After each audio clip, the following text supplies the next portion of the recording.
Okay.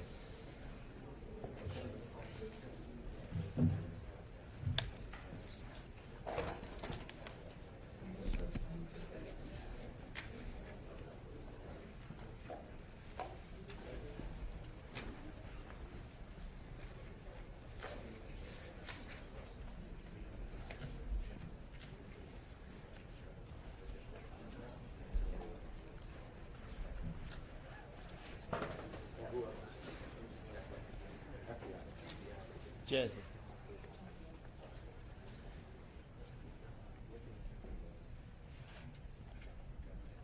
I got you. I got you. 3, 2. Good morning. I'm Muriel Bowser. I'm the mayor of Washington, D.C. We are located today in the Marion Barry building, and I am joined by our local law enforcement team as well as our federal partners to provide a briefing on the districts and federal partner preparation for the upcoming presidential inaugural activities in Washington, D.C.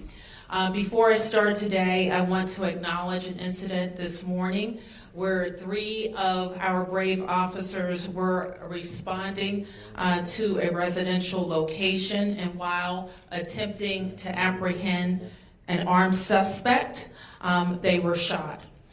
We are fortunate that their injuries are not life-threatening, and we are grateful every day for the work of our officers and the dangers they face and their willingness to do this hard work to keep our city safe. You will hear from Chief Smith, who has been in contact with our officers and will continue to support them. We, as I said, are joined by members of my public safety team, including the Chief of Police for the Metropolitan Police Department, as well as officials from the United States Secret Service, the FBI, the United States Capitol Police, as well as the U.S. Park Police, the D.C. National Guard, and the United States Coast Guard. We are also joined by the General Manager for Metro WMATA. And so let me just begin with our briefing. As you well know, every 4 years our city supports the peaceful transition of power. We are proud of that responsibility and grateful to our federal partners, local agencies, and community members who work together to ensure a safe event. We are here today to discuss preparations for the upcoming 60th presidential inauguration.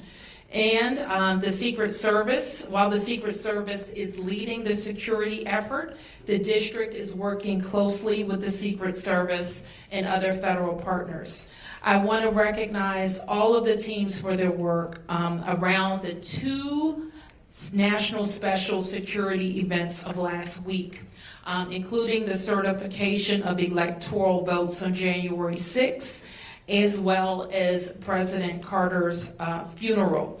So in addition to the public safety personnel who ensured the seamless processions through our city and that the nation's work was done, I want to acknowledge our other great team at the Department of Public Works and the Department of Transportation who ensured that the snow was cleared and the city was safe.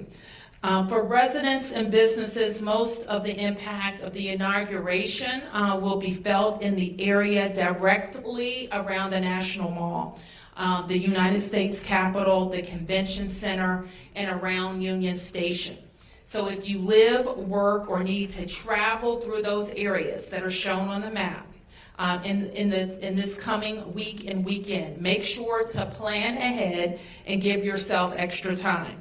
We also encourage people to use public transportation instead of driving. To help plan for Inauguration Week, we've activated 2 resources, so please use them. Our official website is inauguration.dc.gov, inauguration.dc.gov, which provides essential information for residents, businesses, and visitors, and a free text service. The residents and visitors should text DC Inaug, that's DCINAUG, to 888-777. 888-777 for updates on road closures, traffic updates, and more. In addition to this, we also know that we're expecting very cold temperatures throughout this period. So if you plan to be outside, dress appropriately. We also have our human services teams in the community working to make sure everyone gets into shelter. I encourage everyone to look out for each other. Use 311 for a shelter hotline. Check on seniors and neighbors, and make sure you clear your sidewalks and continue to prioritize safety. So with that, I want to turn this portion of the discussion over to our law enforcement officials, starting with the United States Secret Service, who leads this National Special Security event. So please, I'm welcoming Special Agent in Charge, Matt McCool, from the United States Secret Service, Washington Field Office.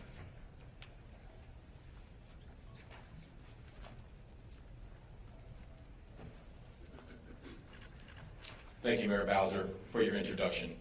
I want to start by offering our thoughts and prayers to the MPD officers who were injured this morning. I'd like to thank Chief Manger in the Capitol Police, Assistant Director in Charge David Sundberg in the FBI Field Office, Chief Smith in the Metropolitan Police Department, WMATA's General Manager and CEO Randy Clark in the Metro Transit Police, Chief Taylor in the U.S. Park Police, Major General Andoni in the D.C. National Guard, United States Army Major General Breeding Camp and the Joint Task Force National Capital Region, and all of our outstanding partners in the NCR. Lastly, I want to thank the men and women of the Secret Service's Washington Field Office who have been relentless in their mission to protect our democracy.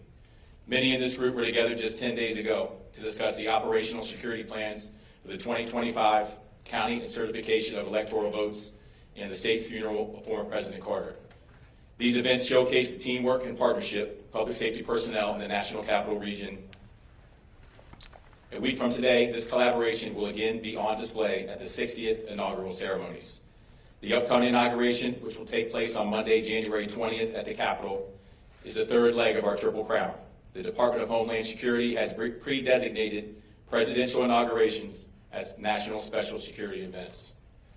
Both the election certification and funeral ceremonies were given this same NSSE designation. This designation allows the federal government, along with our state and local partners, to use all available resources to implement a comprehensive security plan. The Secret Service authors this security plan and coordinates assets with many of the public safety partners in this room and beyond.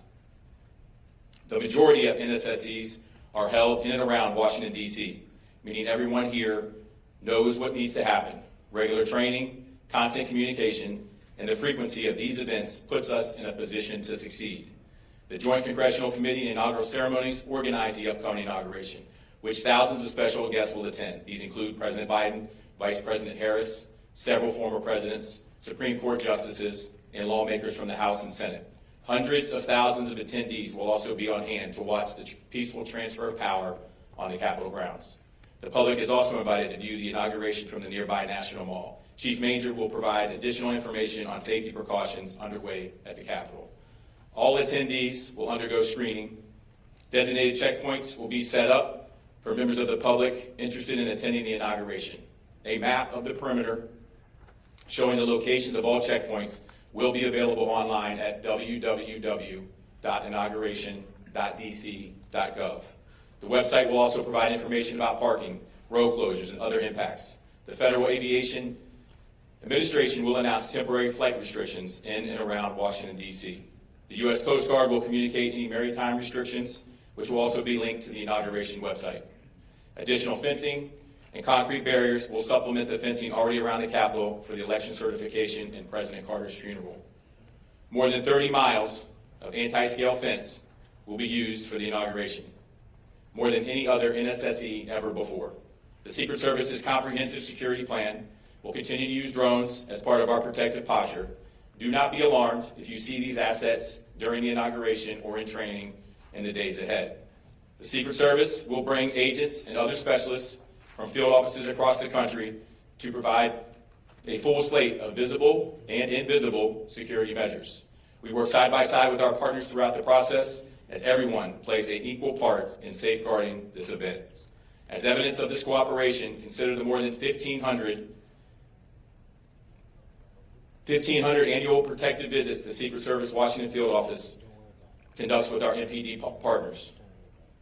It is also worth recognizing the historic nature of 3 NSSCs over 14 days. This busy period further coincided with several notable winter weather events. This demonstrates that the resolve of the Secret Service and our partners has never been stronger. Once again, I want to thank everyone here and those in the region for their patience. This all-star team is working to keep everyone safe while minimizing disruptions to the public as much as possible. And now it is my pleasure to introduce Chief Major of the United States Capitol Police.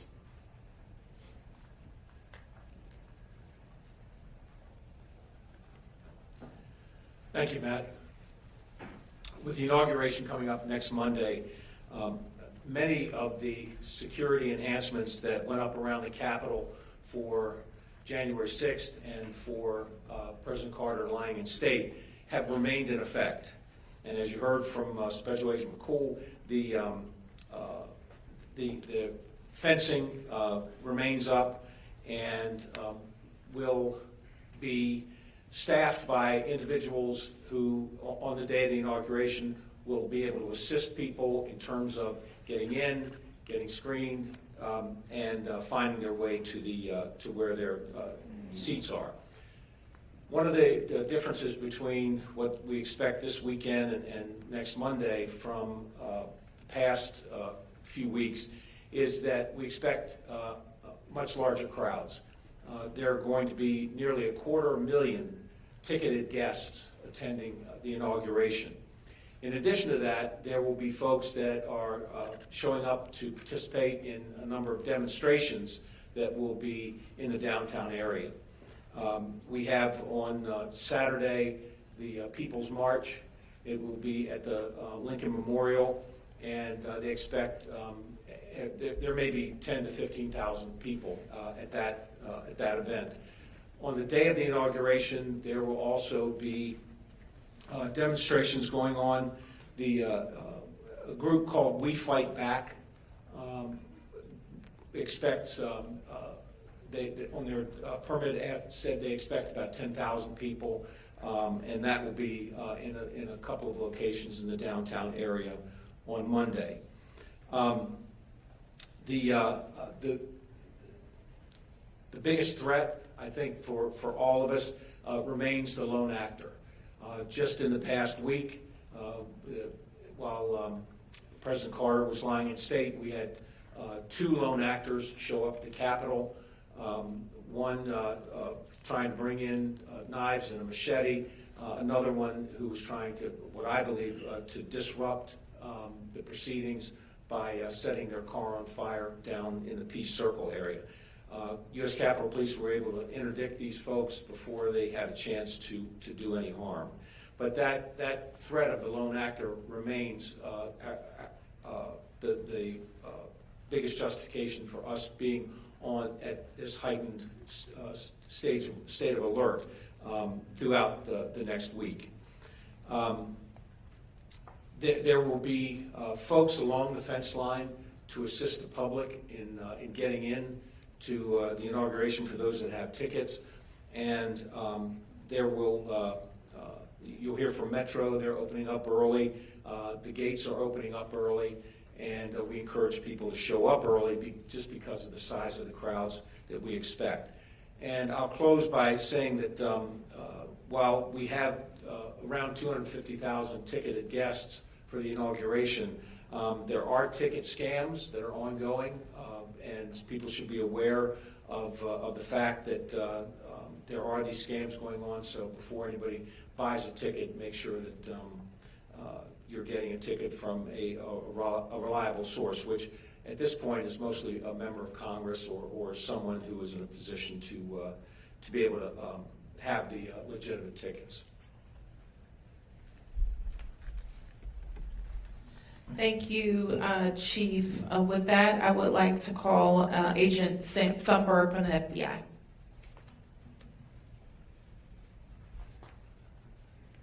Thank you, Madam Mayor. Good morning, I'm Dave Sundberg, Assistant Director in charge of the FBI's Washington Field Office, and I appreciate this opportunity to be here today to discuss the FBI's partnership with both federal and local agencies to prepare for the 60th presidential inauguration. For this event, the FBI has lead federal law enforcement responsibility for crisis management, counterterrorism, and intelligence analysis. For the inauguration, the FBI will operate 2 command posts, one at the Washington Field Office and one at FBI headquarters.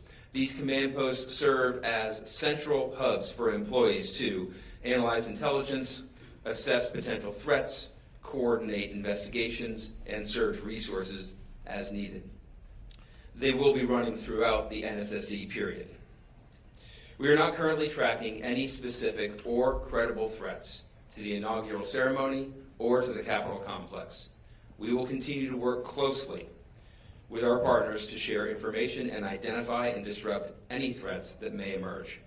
As always, we remind the public to remain vigilant and report suspicious activity to law enforcement. We look forward to working with our partners to ensure that these events are held safely. It's my pleasure to introduce Metropolitan Police Department Chief Pamela Smith.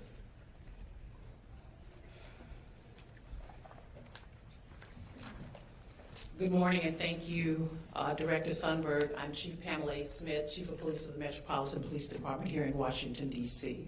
Allow me to begin by just sharing just a few comments about the tragic incident that occurred this morning with our 3 officers. I'm happy to say that they are doing okay. It's such an unfortunate incident when we officers are responding to a particular location based on a call, and this kind of incident ensues. Thank you to those agencies and department heads who have reached out. Continue to keep our officers in prayer as they journey to their space of good health. To talk a little bit about the National Special Security event with the 2025 presidential inauguration, what I will say is that there are no law enforcement agencies that are more unified than those trusted in securing the presidential inauguration. And I would like to thank everyone who's here today that have supported this city for their collaboration. Our message today is very direct. We're prepared. The men and women of the Metropolitan Police Department, D.C. government, and our partners are fully prepared for the 60th presidential inauguration. And let me briefly speak to what that means in terms of support. Our entire police department will be activated for the presidential inauguration. In addition, we'll be reinforced with nearly 4,000 officers from across the United States who were generous enough to raise their hands and commit their time to assist the Metropolitan Police Department. Those additional resources will be deployed to manage traffic, secure dignitary routes, and ensure public safety in our city. I'd like to pause and thank those officers who are coming to our city, taking time away from their families to ensure the safety and security of this event. Their commitment to our country, to this city, and their law enforcement partners are admirable. They deserve praise from us all. Also, I want to extend special thanks to their leadership teams for allowing them to come and support us for this event.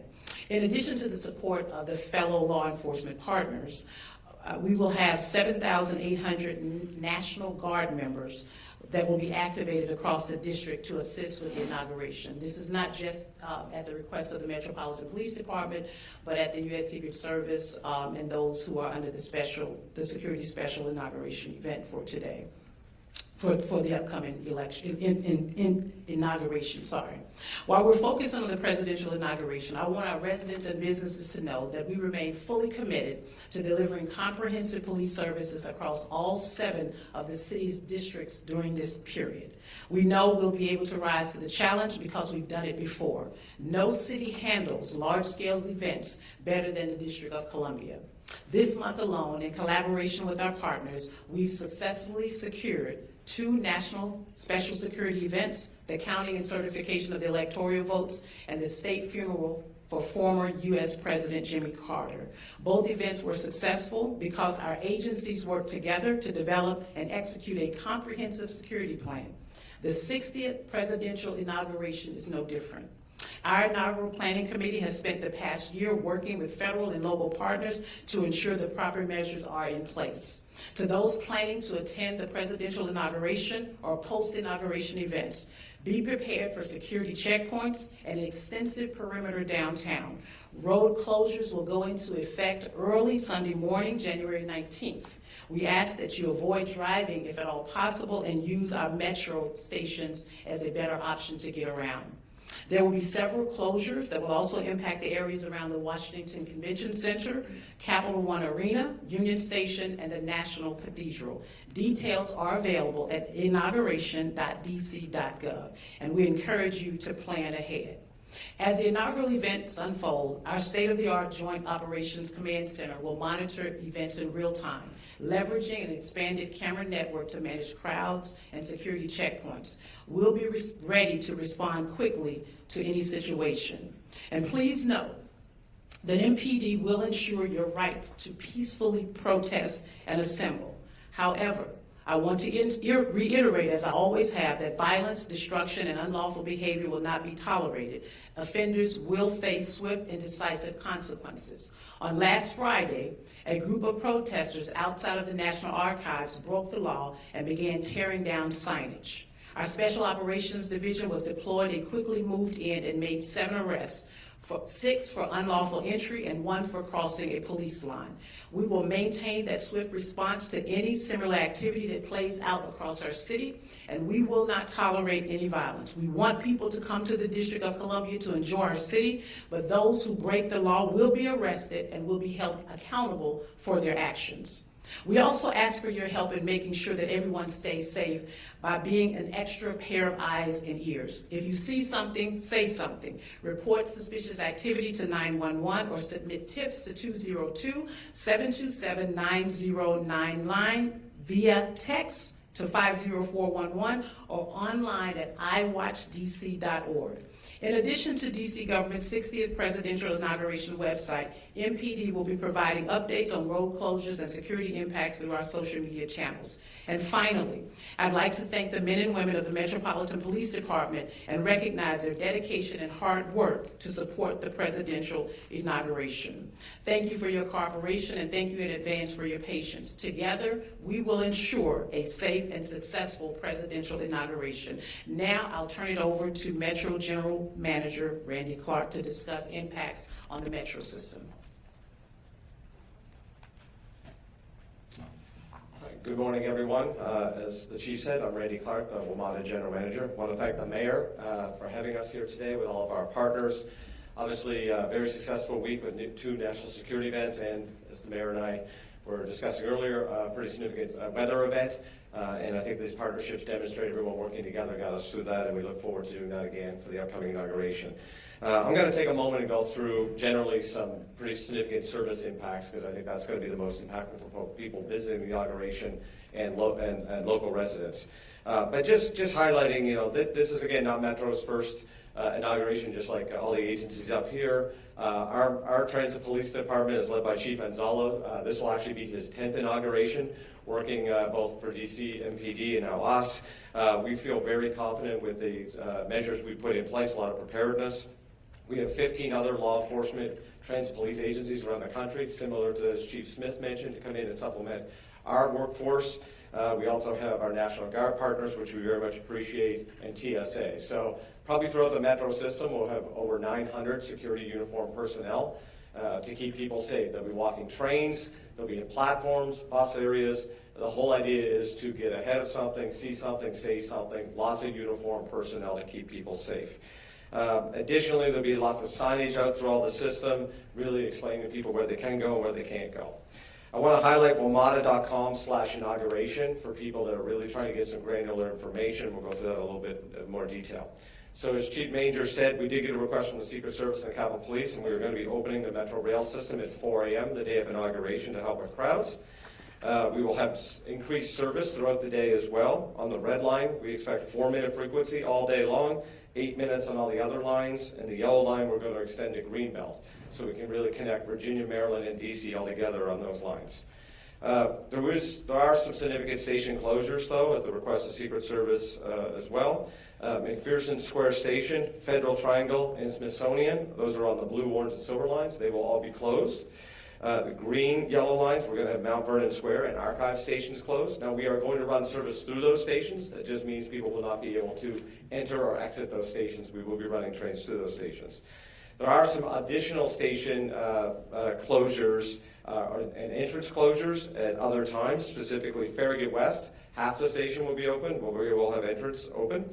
At Metro Center, the same thing. Gallery Place, Judiciary Square, and then Union Station. So there's obviously other events outside of inauguration going on. Again, WMATA.com/inauguration for those specific things. We'll also be posting everything on social media, and we encourage people to follow Metro Pulse. So significant amount of rail impacts throughout the multi-day process. We also have 41 bus detours throughout the whole downtown area. I think it's fair to say if you have to go downtown, like the mayor said, please prepare and try to find alternatives as best as you possibly can. A couple other quick highlights we're going to do. We encourage people to pay with either a Smart Trip card or on your phone. You can just tap your Apple Pay and go. The other thing is we are coming out with our inaugural commemorative Smart Trip card with President Trump on it. It's going to be available at 16 stations, and I believe we're posting those at stations on January 15th. Lastly, I just want to thank all the Metro staff, and just like every other leader up here. This is an incredible partnership. I've been in multiple cities doing a lot of events. There's nothing better than how it's done here in the National Capital Region. But the men and women at Metro have been working nonstop for over a week, dealing with 2 snow events, 2 national security events, and just running regular service. So just want to take a moment and recognize all their hard work, and thank you. Thank you, Mayor. Thank you. I also want to recognize that I've been joined by the city administrator for the district, Kevin Donahue, the director of DC Homeland Security, Clint Osborne, and the deputy mayor for public safety and justice, Lindsay Apia. So with that, we'll take a few questions. Yes, please introduce yourself. And I think you have a microphone coming.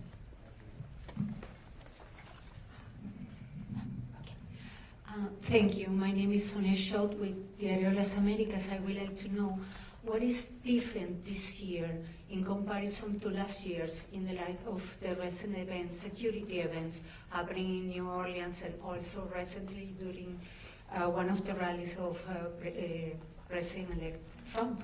Let me ask Agent McCool to address that. So I would say what's different is we are in a higher threat environment. Yeah. Yeah, give it What's the the image. difference in comparison to last year's? What is the difference in comparison to the last inauguration or previous inauguration? Last inauguration. Yeah. I would say we have a slightly more robust security plan. We've been planning for this event for 12 months, along with our partners. It's an ever-changing threat environment, and so we stay flexible. If we see that, hey, we need to shore this particular checkpoint up, we do that. So what's different? We've learned. This is our 5th NSSE this year in the Washington field office. We've done 83 NSSEs. Each one we take a look at, and if there's areas where we need to improve, we do it. But what I can tell you is that we are 100% confident in the plan that we have put in place for this inauguration, that the public and our protectees will be safe. And can you give a number of people who are going to be put in place in order to law enforcement agents? So there'll be approximately 25,000 law enforcement and military personnel on site to secure the event. Yes. Thank you very much. Gabriella Border with Reuters.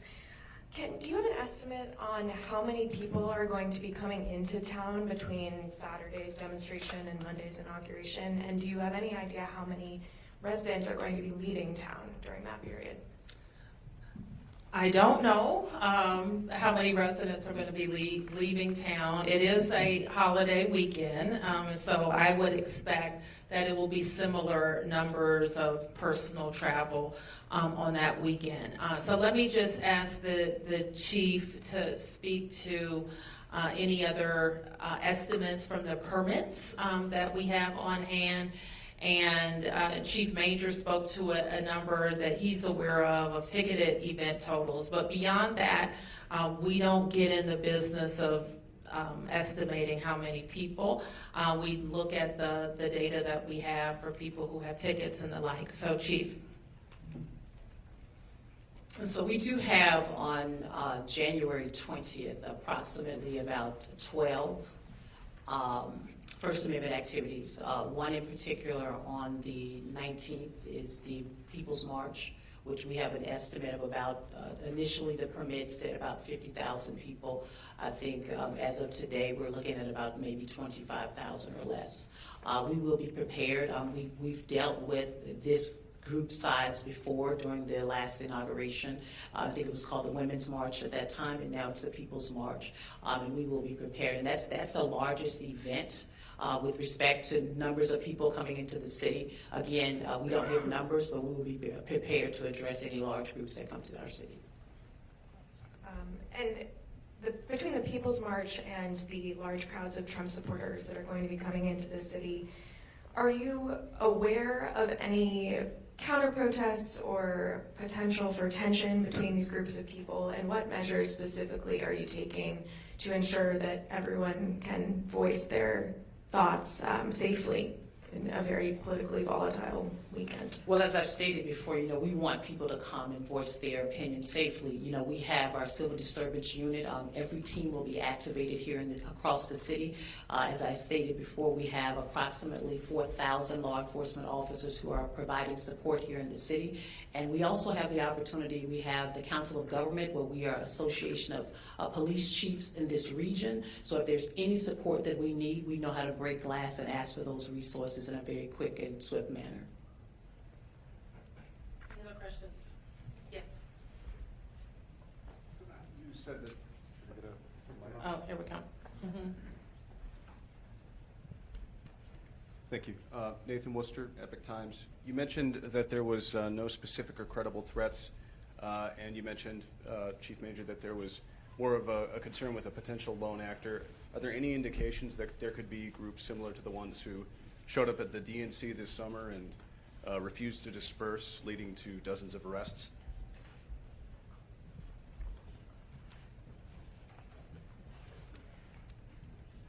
We're prepared for any of that.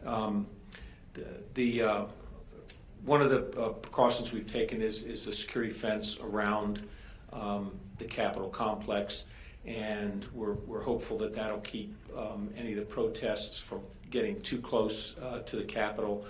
And we have adequate resources in terms of assistance with other law enforcement agencies on Capitol grounds to quell any disturbances if they start.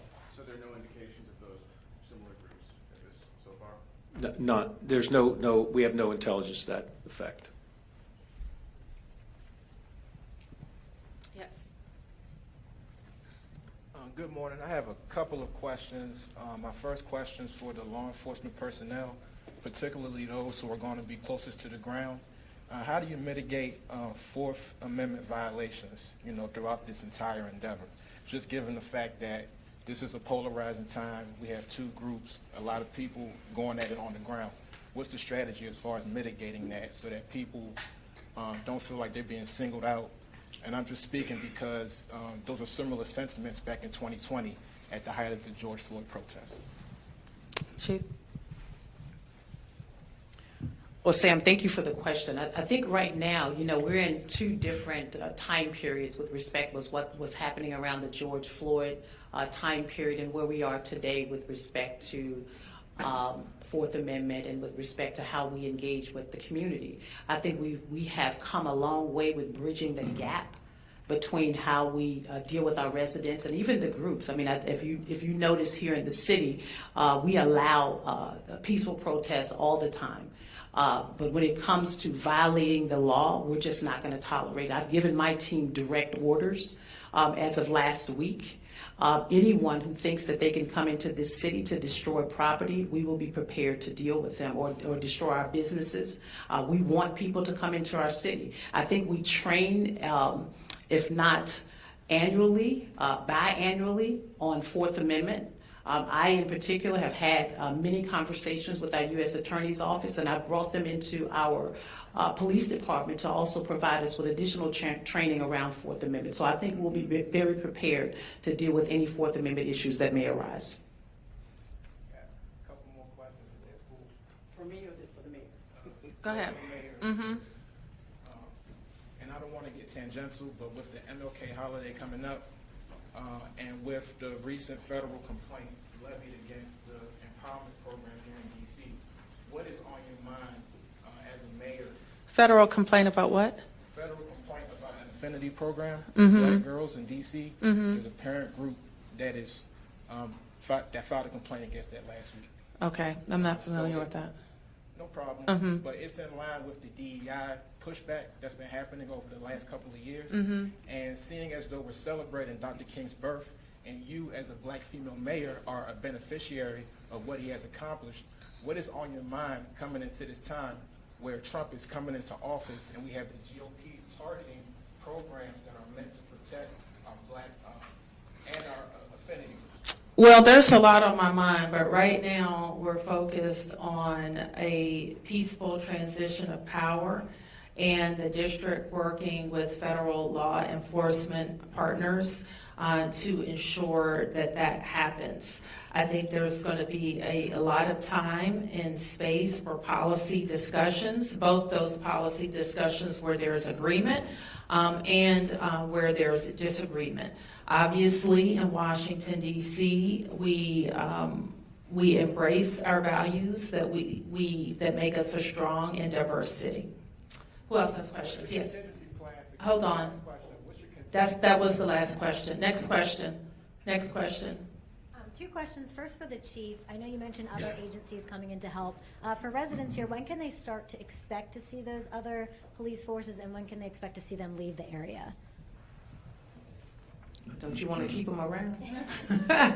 So I think we will most likely see them coming in roughly around the 18th and or the 19th. We did ask if we could have a group that would come in earlier to help support us for the People's March, and roughly around 100 or so officers. And I'm assuming right after the inauguration, as long as nothing else transpires beyond that date, we anticipate releasing them to go back to their home states. One more question, if I could, for the mayor. I know we're starting to see numbers come in as far as the cost for building the stage outside the Wilson building for the inauguration.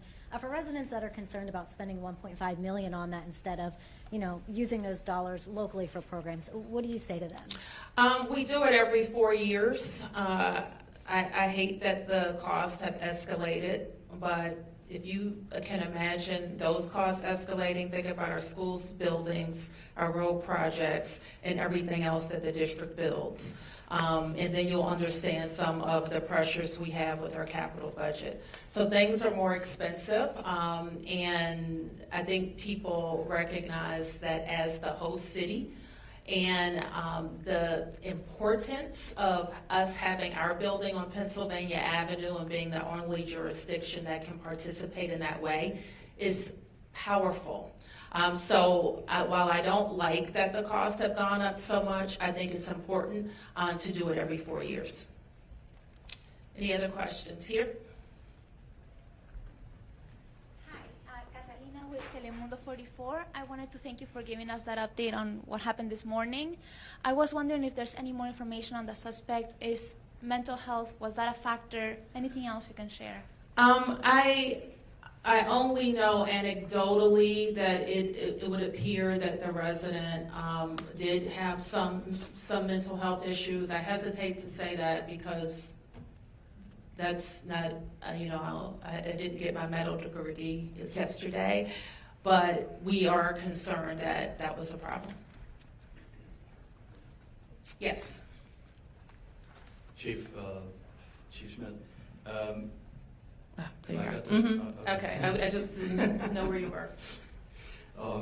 Chief Smith, you say that your department is prepared, but I want to note that just a little while ago, the FOP, Greg Pemberton, has put out a press release in which he notes that the size of the force is its lowest in 50 years, that you're using excessive overtime, which is leading to exhaustion and mental exhaustion and physical exhaustion by these officers. And he says, quote, "It has reduced the effectiveness of the force." And I wonder if you have a comment on that. Well, I think that one thing that I will say is that we are low in numbers, and I don't think that's anything any different from a lot of the other partners that are here today.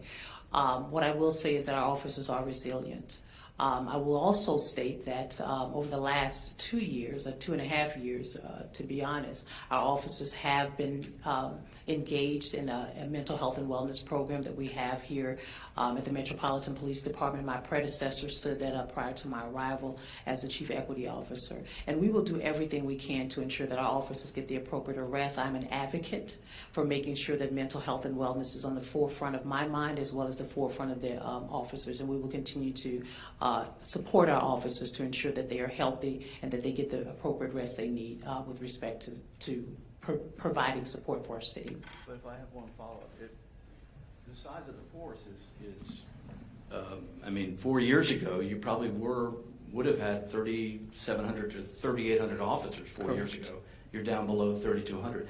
How much of a stress is that on your department? I think when you think about it, I mean, it's certainly a stress without having the particular numbers that we're looking to obtain. But I also know that we've been leveraging that with technology, right? We do recognize that our officers can't be at all places at all times, which is why we have expanded our CCTV coverage across the city, and we've stood up the Real-Time Crime Center to help support with the eyes and ears across our city. So this would be a good time to mention to all the young people looking at how you can serve your country. MPD is hiring, as is, I think, every agency here. So law enforcement is a great career. So think about serving your nation's capital in some way. Did you get a question? Okay, yeah. Hey, Ellie Silverman with the Washington Post. Thanks for taking so many questions. I had a clarifying question. I think this would be for Special Agent McCool, but when you mentioned the 25,000 law enforcement and military personnel, did that include the numbers that Chief Smith shared about MPD's full activation, the additional 4,000 officers, or even the Capitol Police officers, or is it in addition? That number is all encompassing, Got so it. it includes everything they mentioned. Thank you. Yep.